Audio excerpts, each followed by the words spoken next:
Good afternoon, I'm Raylene Ramsey. This is your afternoon news fix for Friday, the 27th of October. People are still unaccounted for in the aftermath of a furious blaze that destroyed a derelict Dunedin boarding house this morning. Fire and Emergency Incident Controller Pete Douglas says as extra crews arrived, they identified people possibly squatting at the property who hadn't been accounted for. He says they're now working with fire investigators and police on the Phillip Street blaze. Pete Douglas says the cause of the fire is still unknown. We have our fire investigation team on site and we're working with them to ascertain potential cause of the fire. And evacuations are underway just outside Christchurch as a large hedge fire burns out of control. Firefighters are working to extinguish the 200-metre blaze in Rolleston. It's threatening a property at Whedons Road. Fire and Emergencies Blair Walkland says 4 fire trucks, 5 tanks and a helicopter are there. We are working to evacuate neighbouring properties and people in the immediate vicinity, and police have been requested to assist with that. And Fire and Emergency are asking people to stay away from the area and those nearby to close their windows and doors. 24 hours after a mass shooting in Maine, US authorities are still hunting for the man believed responsible. 18 people are dead and 13 injured after the shootings at a bowling alley and bar in Lewiston. The FBI have searched suspect Robert Card's last known address and believe he's not on the property.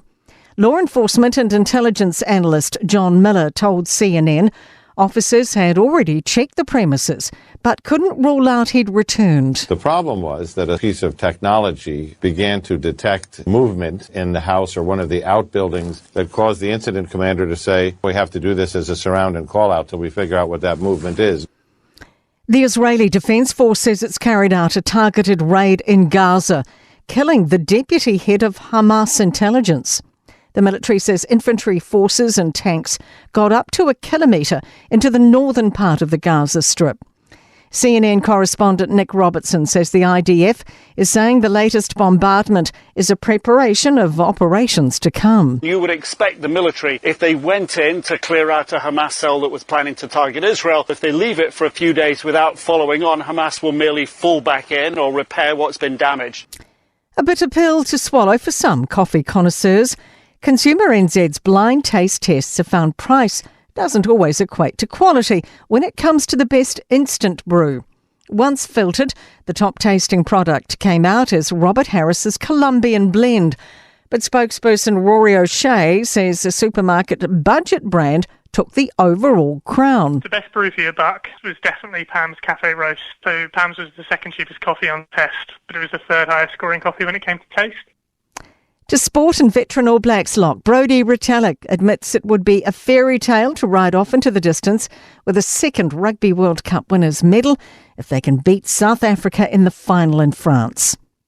The Black Ferns will get together on Sunday morning to watch their male counterparts try to match their World Cup success after they face Wales and Dunedin the night before.